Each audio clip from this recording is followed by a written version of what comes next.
Be seated, please.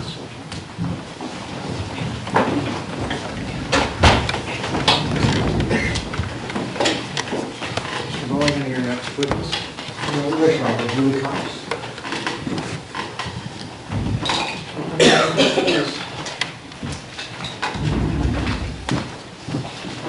Raise your right hand. You swear the testimony you're about to give will be the truth, the whole truth, and nothing but the truth, and you shall answer unto God. I do.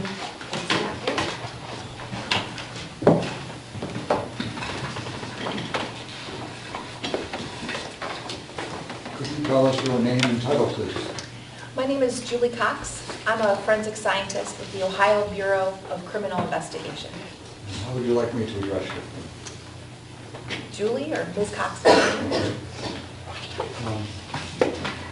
Ms. Cox, what qualifications do you hold to perform a current job? I have a Bachelor of Science degree in biology with a specialization in microbiology and a minor in chemistry from Bowling Green State University.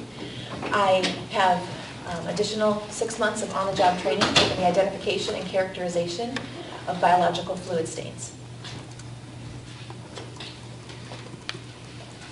That would be your educational background? My educational background is my degree from Bowling Green State University and then on-the-job training with BCI when I started there. How long have you been employed at BCI? Just over 15 years, almost 16 years, since May of 2000. And could you describe your primary duties at BCI? My work involves the identification of biological fluid stains. In addition to identifying those stains, the next step would be to collect them and prepare them for future DNA testing. I write reports as to my findings, and I'm also called upon to testify in court, like I am today. I also train prosecutors and nurses and law enforcement officers, as well as giving other public speaking engagements. And I don't know if you've described this already, but have you received any specialized training in the area of forensic biology analysis? That would be the 6 months of on-the-job training that I received. That included reading professional journal articles on the identification and characterization of biological fluids, such as semen, blood, and saliva. I also participated in lab practical tests and hands-on training back in 2000 when I started with BCI. Are you a member of any professional organizations? Yes, I am. I'm an associate member of the American Academy of Forensic Sciences. Judge, we would stipulate to the qualifications of Ms. Cox. Thank you. Thank you. Could you tell us what blood is? Blood is the red circulating fluid that's throughout your body.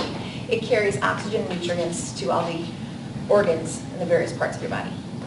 And are you familiar with the Randy Ross case? Yes, sir. Okay. What did you test for blood in this case? What, if anything, did you test for blood in this case? A handgun was submitted to the laboratory with a request for examination for blood. And how do you examine a handgun for blood? The first step in a blood examination would be to look at the item for the presence of red-brown stains characteristic of dried blood stains. If any of those are identified or located, the next step would be to do a presumptive test for the presence of blood. And BCI uses a test called the TMB test, and TMB stands for a chemical and a reagent called tetramethylbenzidine. Essentially, it's a quick color change test that, if positive, tells us that within that red-brown stain is the presence of hemoglobin, which is a component of blood. Did you do that in this case?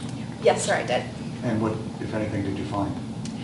I found a stain on the handgun that was TMB positive, presumptive positive for the presence of blood. So what do you do when you find a stain like that? After that was identified, came up positive, I collected a portion of the stain and allowed it to dry, and then sent it back to our property room, secure property room at BCI, and it was eventually sent to the DNA laboratory in our London headquarters lab.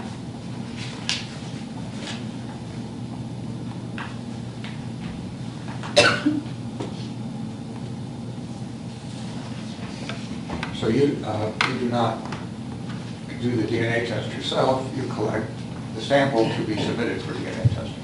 That is correct. Show you what has been marked as State's Exhibit 13. And if you need to, they have gloves here if you want to handle it. I have some too. Okay.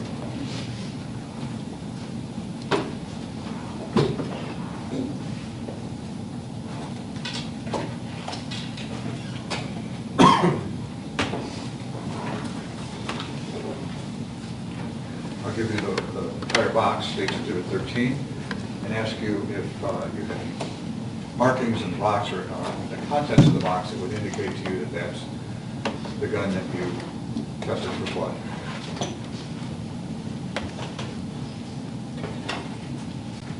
I see the BCI case number, the item number, the date of my examination and my initials on the packaging, as well as the seals, and within the contents of the box. I noticed those same markings.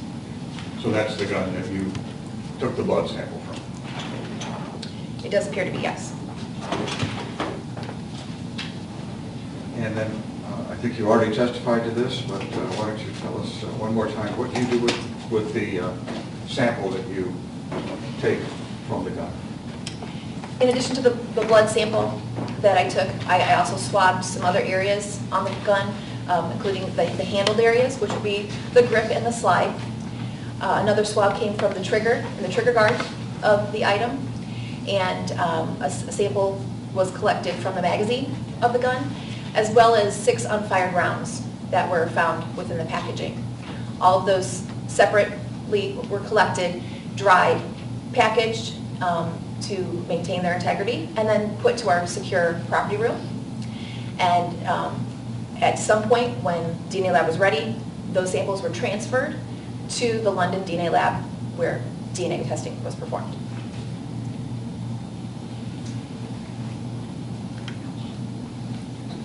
Thank you. I have nothing further. No questions. Thank you. You may step down and you're released. Thank you. Your next witness. Yes, Your Honor.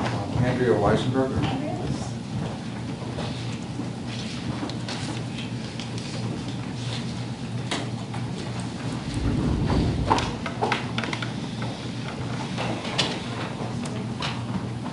Give them around this way, please.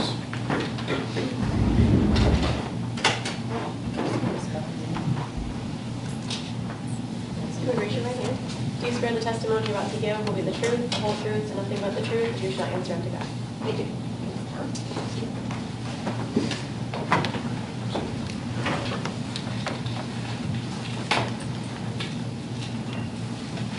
Could you state your name, please? Andrea Weisenberger, Where are you employed? the Ohio Bureau of Criminal Investigation. What is your current job title? I am a forensic scientist in the DNA section. How long have you been employed with BCI? Since February of 2012, What are your primary duties there? I examine items of evidence for DNA profiles. This is done for both evidence as well as standards which are from known individuals. I make comparisons of those DNA profiles, and I write reports. What is your background education? I have a Bachelor of Science in Forensic Biology with a minor in Chemistry from Ohio Northern University. Have you received any specialized training in the area of forensic DNA analysis? Yes, upon my employment at BCI, I went through an extensive in-house training program in the fields of forensic biology and DNA. How many times have you performed a DNA analysis? Thousands of times. Judge, we would stipulate to the qualifications of Ms. Weisenberger. Thank you. So noted. What is DNA? DNA stands for deoxyribonucleic acid. It's basically the genetic material that makes us human and unique from one another. Where is DNA found? DNA is found in the nucleus of the cell. And what types of samples can you obtain DNA from? So you can get DNA from the skin cells that are in saliva, urine, feces, as well as in blood and semen. And why is DNA useful for comparison purposes? DNA is unique to each individual with the exception of identical siblings, and DNA is also the same throughout an individual's body. So the DNA in a person's skin cells is going to be the same as the DNA in their blood, and so on. And how do you know the results of your testing are reliable? Every step of analysis, we run controls. So there's a positive control and a negative control, and we expect them to work as they should at the end of the process. Also, twice a year, I take a proficiency test, and each case that I write goes through a peer review process as well as an administrative review process before it is approved. Could you describe the process of how evidence is received into your laboratory? Yes, evidence is submitted to BCI through our evidence receiving section. When it's submitted, it is given a unique BCI case number and unique BCI barcode. Each item has a unique number, and it's put into our laboratory information management system, and then it's placed in our secure evidence vault.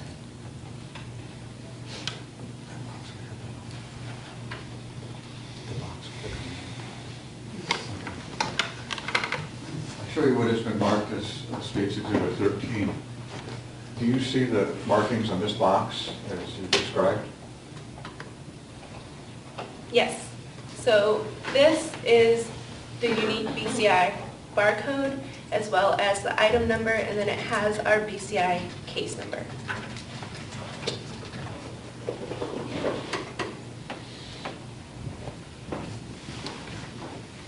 And how are these samples stored until they're tested? They're stored in our secure evidence vault. So to get into the vault, you have to have your ID badge as well as your fingerprint. And that's where they stay in this temperature-controlled area until testing is done on them. How do you perform a DNA comparison?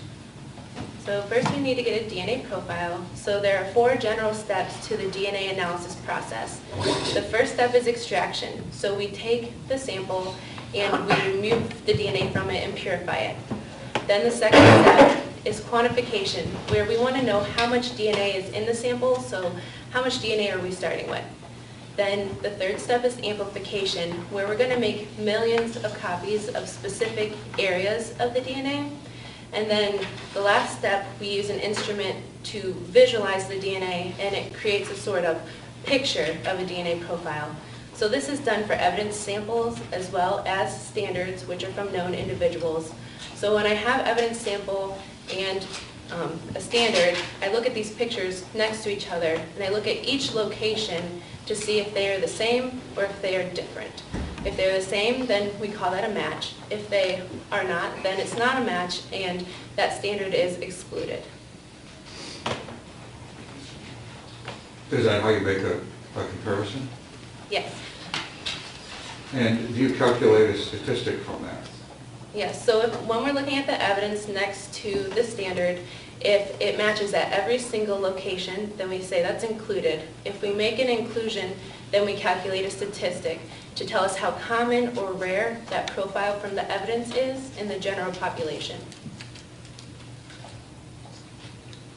And what does this statistic mean when you calculate it? So when you calculate the statistic, you're giving weight to the evidence. So whatever the number is, depending, if it's a single source profile, that number means I would expect to have to test that many people's DNA, so whatever the number is, that many people's DNA in the general population to find one person's DNA that matches the evidence.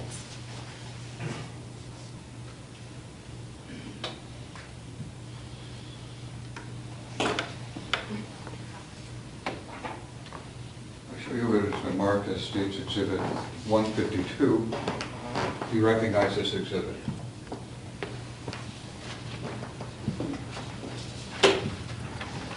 Yes, I do. Okay, from that exhibit, can you tell us what items were submitted in this case?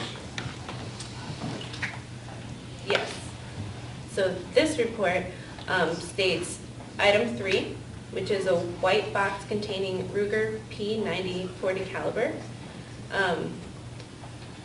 Also, item 13, which is a manila envelope containing DNA standard from Randall Ross. So this is not everything that was submitted in the case, but that's what this report pertains to. Okay, so you had DNA from Randall Ross, and you had a sample from the Ruger, correct? Yes, Okay. Is that the sample from Randall Ross, is that what you call your standard? yes, the standard's collected from a known individual. Okay. Did you obtain a DNA profile?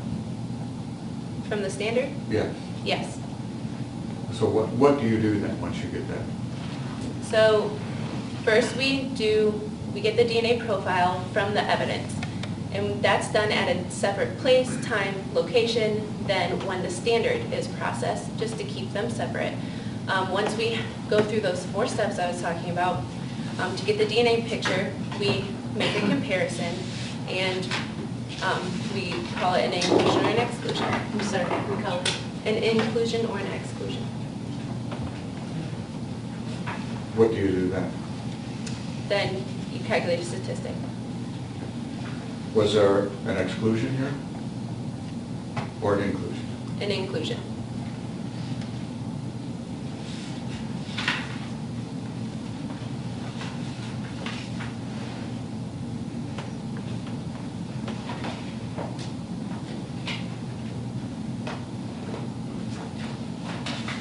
And what, were you able to statistically make a statistic calculation in this case then? Yes. Okay. Were there any more processes that you had to go through before you made that calculation? Could you rephrase the question? Okay, we left it off where you were comparing where there was an inclusion between the standard and the swab from the gun. Once you do that, do you make a statistic calculation at that point, or do you have to do some more tests? You calculate the statistic at that point. Okay. And that statistic is what from your report? The statistic is 83 sextillion, 190 quintillion. Okay, what does that mean? That means that that's how many people in the general population's DNA profiles I would expect to have to test to compare to the evidence to find one profile that matches the evidence. And do you know what the population of the world is? It's about 7 billion. So that he's one of a kind. Yes. So you wouldn't expect to test anyone else in the world and have that same profile? No.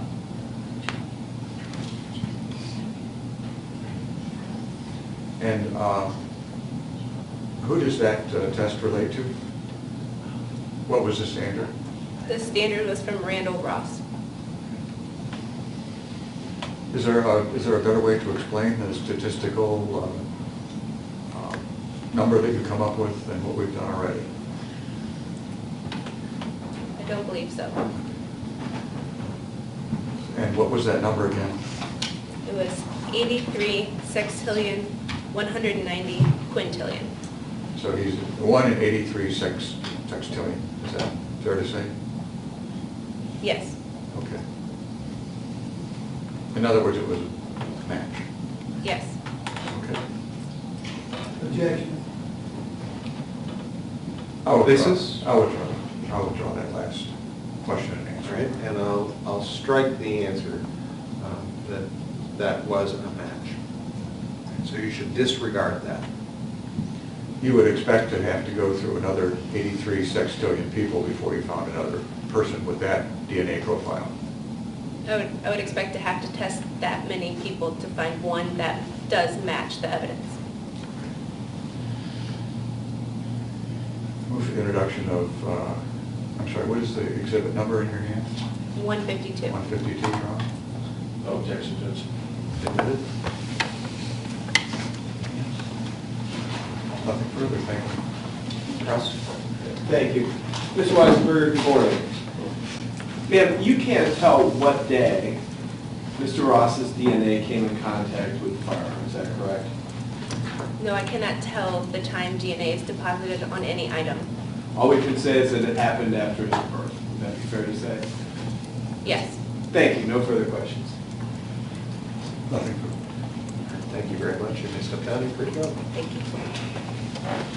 Now the state calls Daniel Davidson.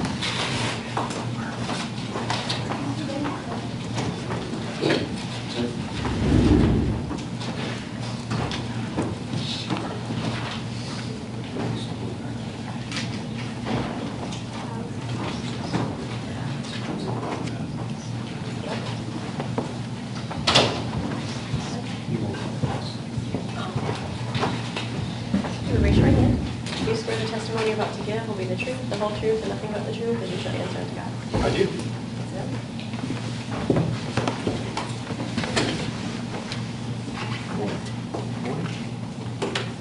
Good morning, Mr. Davidson. Can you please state your name?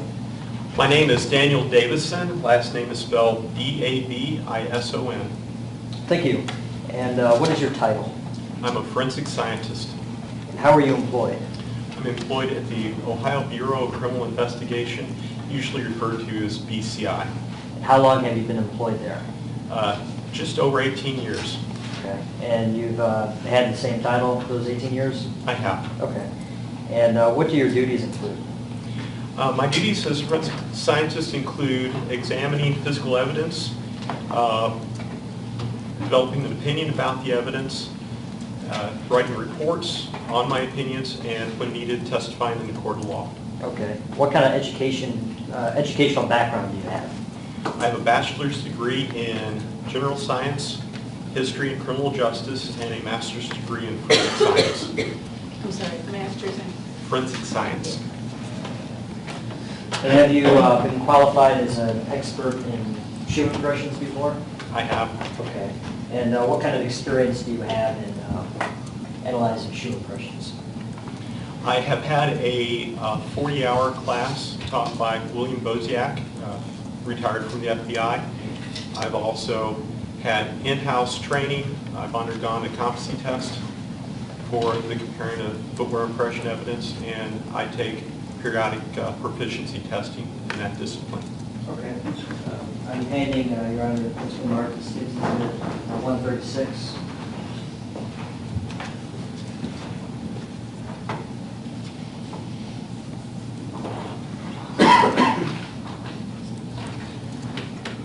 Judge, we would stipulate to the qualifications of Mr. Davison in this matter. Thank you. Thank you. So, Mr. Davison, are you familiar with the Randall Rouse case? I have examined some evidence on the case, yes. What evidence have you examined? I've received a number of photographs, a couple lifts, and a pair of shoes. Okay. And what did you do with this evidence? All the evidence was for footwear impression evidence. The photographs I looked at for footwear impressions, and the lifts themselves were of footwear impressions that were also in the photographs. Okay.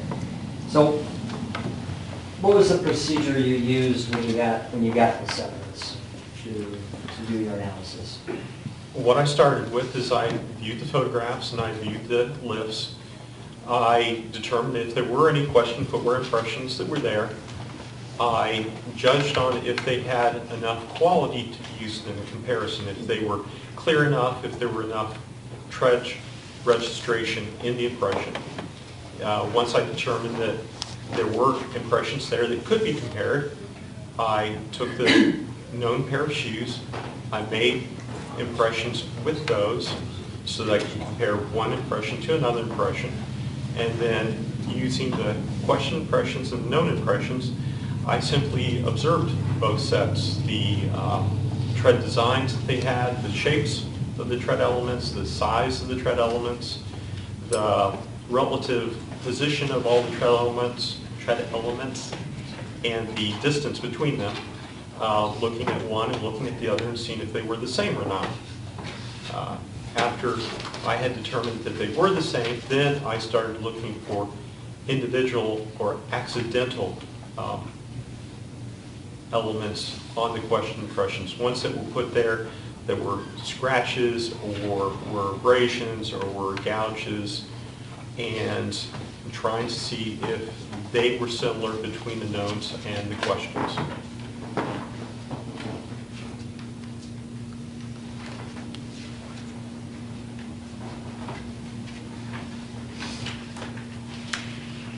So the photographs that you used in your analysis were taken from the crime scene? Yes, they were. I am handing you exhibits 34, 35, 36, and 41. They were previously admitted. Please take a moment to review those exhibits.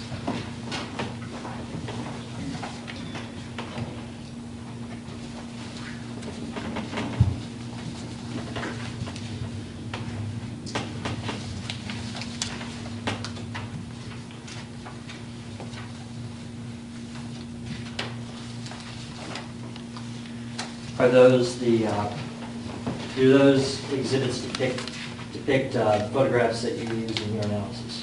Yes, they do. Okay. And so once you received these photographs, then what did you do immediately after that? After I determined there were footwear impressions there and some of them could be used for a comparison, I determined that I would use 3 of the impressions for a comparison with the known shoes, which I did. I named these Q1, Q2, and Q3 for questions 1, 2, and 3. Okay. You were also provided shoes? I was. Boots?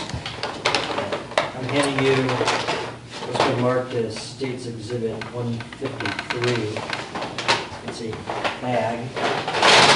And in that bag, we ask you to remove the contents of the bag.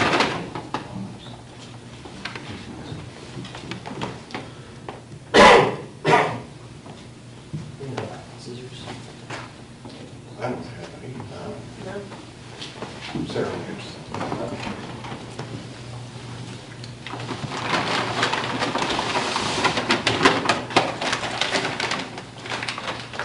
Is there anything on that bag which indicates to you that you've seen it before? Yes, there are.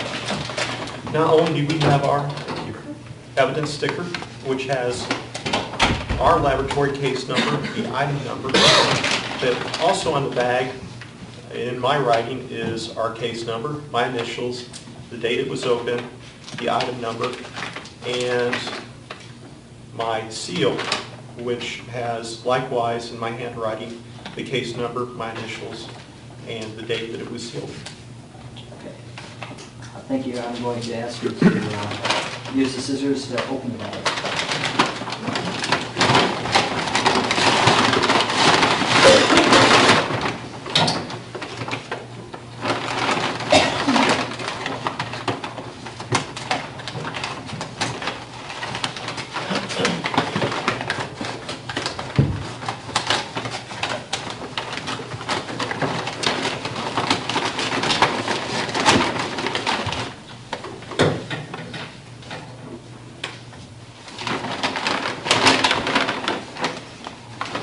If you could remove the contents.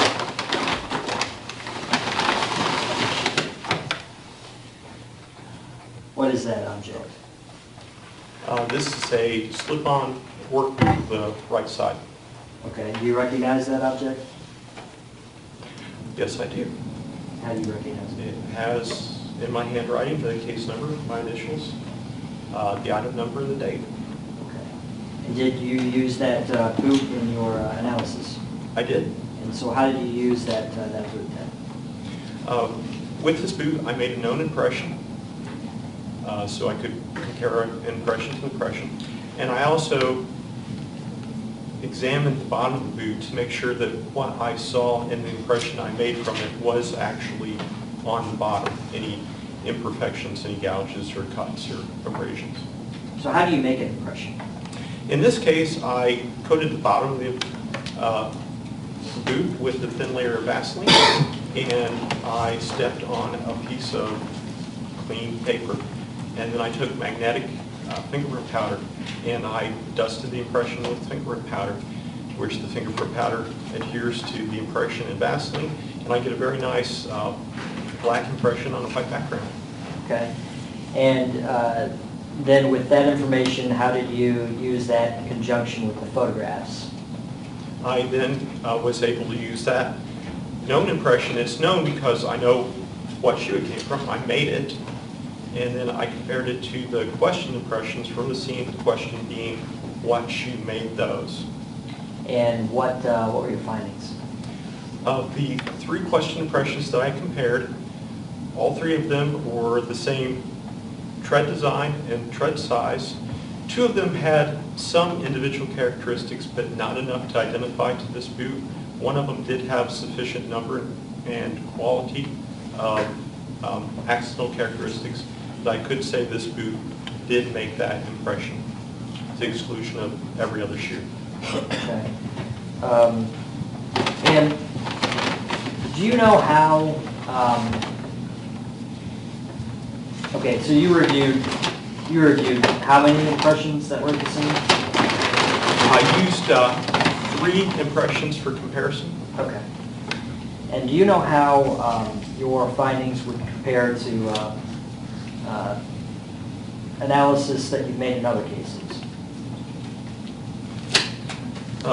Because of the nature of the accidental characteristics that are on the bottom of the shoes, most of them are relatively tiny, the cuts and gouges that people have on their shoes.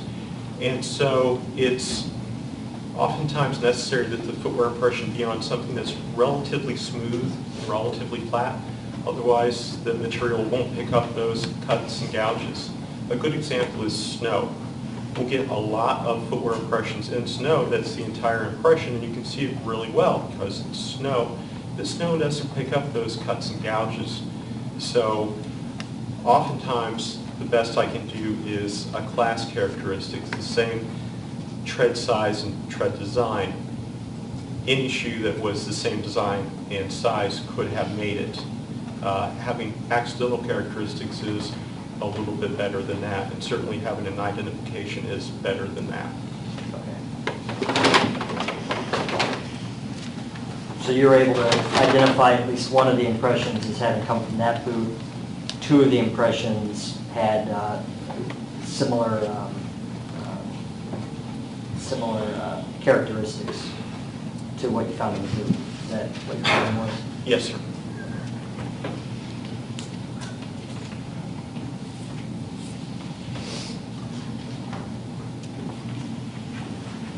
And how do you know your test and your result was reliable?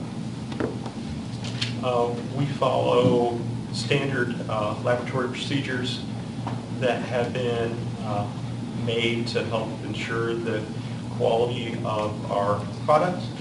100% of our cases are administratively reviewed. That is, my supervisor will look over them. And in the cases of identifications, we have another qualified examiner look at that evidence in particular to make sure that they agree with my findings. Okay, and did you find your findings were reliable? Yes. Okay.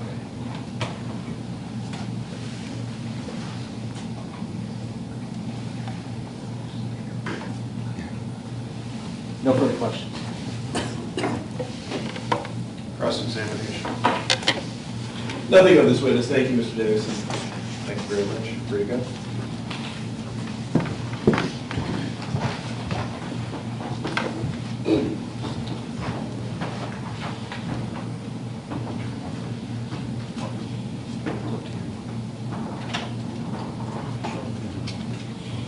Your Honor, the state calls Dave Morford. How long do you anticipate the witness to take?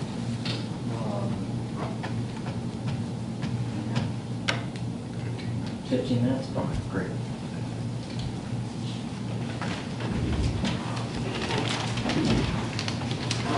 Can you come around this way, please?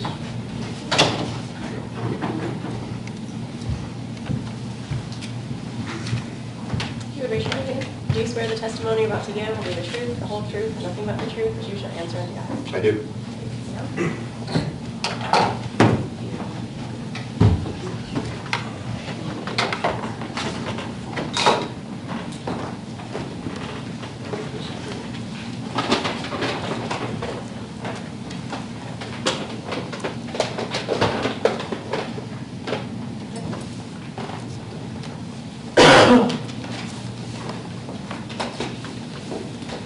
Good morning.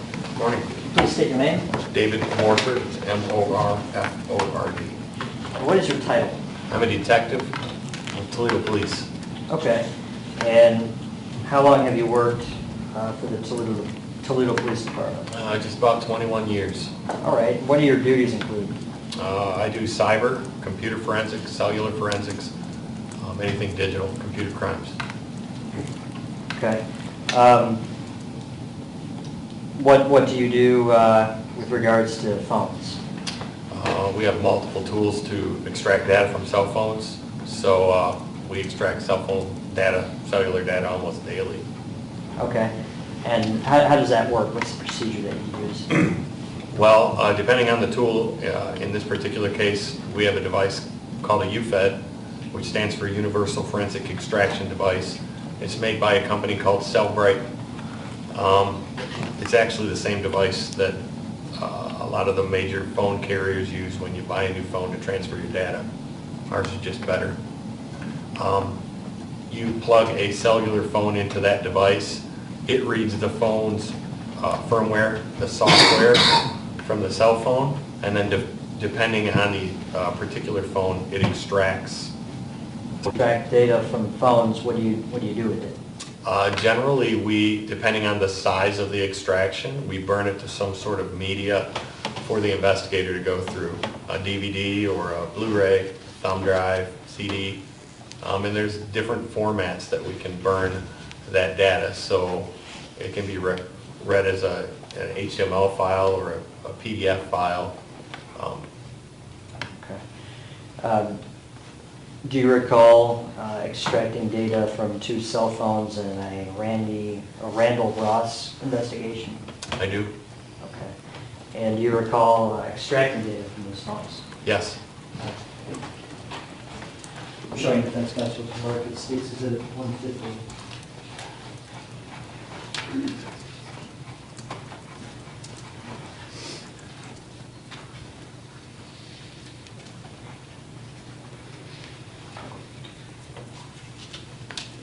Who would stipulate, Your Honor? Thank you.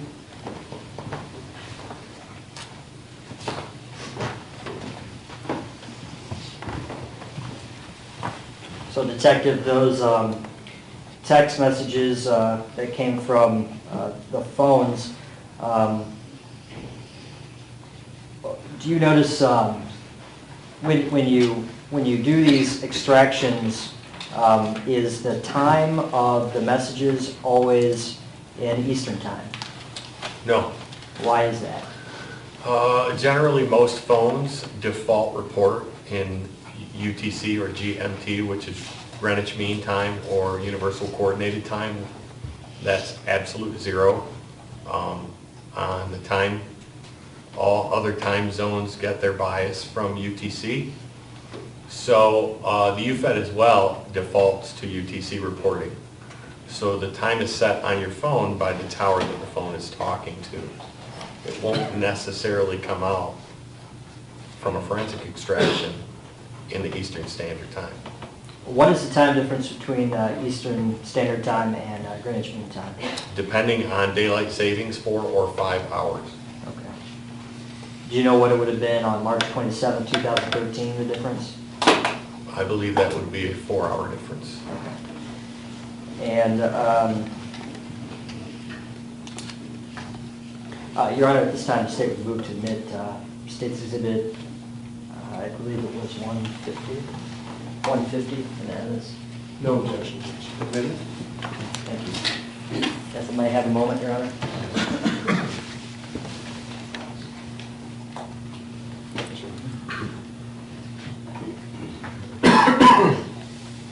No further questions. Pardon me? No further questions. No cross-examination. Thank you, Detective. Thank you. Thanks, sir. Very good. Yeah, that's fine.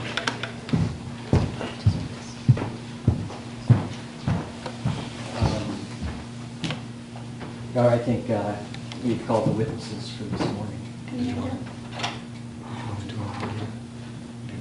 Can we have a moment, Ron? Sure.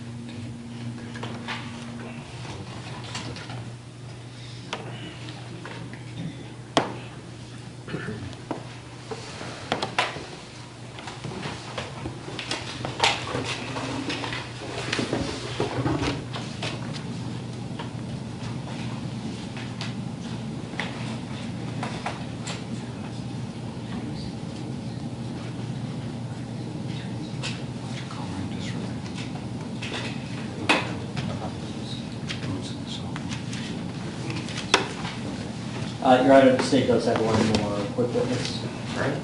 Detective Amanda Cross.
Good morning. Morning.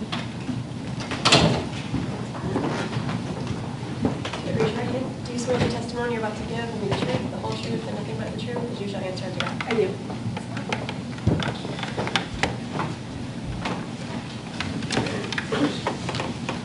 Morning, Detective. Morning. Could you please state your name? Amanda Cross. And what is your title? I'm a detective at the Ottawa County Sheriff's Office.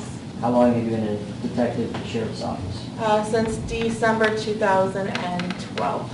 Okay, and you'd worked at the Sheriff's Office before then, right? Yes, since 2001. Okay. As a detective, what do your duties include? Investigate any crimes that happen within the county. Okay. Do you assist at crime scenes as well? Yes. Okay. Are you familiar with the Randall Ross case? I am. And what was your involvement in that case? I arrived, I kept a log. One of the deputies that was already there was keeping a log of everybody that was in and out of the crime scene. I took that over for a little bit. I also collected some evidence from officers that were already on scene. I completed a search warrant for 3 phones, and then I'm sorry, you completed? a search warrant for 3 phones, and then those phones were turned over to Detective Galore to be taken to Toledo to be analyzed. Okay, so you collected the cell phones and gave them to Detective Gore? Correct. And did you collect any boots? Yes, I did. Okay, and what boots did you collect? A pair of brown work boots that were on Mr. Ross at the time, and those were turned over to a BCI agent. If you saw those boots, would you recognize them today? I believe so, yes. Handing you what's been marked. State's Exhibit 153, if you could reach in there and pull it out. Do you recognize, if you look in the bag, Yes. is that a pair of boots? Yes. All right. Do you recognize those boots? Yes. How do you recognize those boots? Those were the boots that were given to me by Chief Hatfield at the crime scene that were removed from Mr. Ross.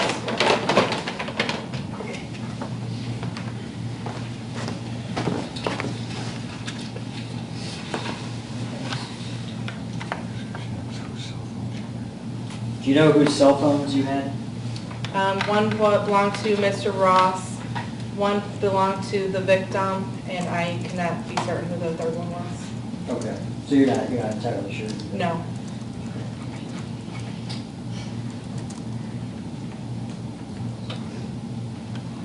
No further questions? No cross-examination of this witness. Thank you. Okay. Thank you. Our next witnesses are scheduled in for 1 o'clock this afternoon. All right, we will return at 1 o'clock. So, as I told you yesterday, and just as a reminder, this is not a time to text or blog or post anything else on electronic media. Don't discuss anything we've done today with anyone else. That includes each other on the jury. I would caution you to stay away from social media generally, certainly from the news media as well. Don't be reading papers or scanning the internet for stories regarding this matter. As I said, everything you will need to know to make a decision in this case will come to you in the courtroom. So I would appreciate that very much if you would control your desires to investigate or talk about this matter. So we'll be back at 1 o'clock with an eye to starting promptly. All right? Thank you very much.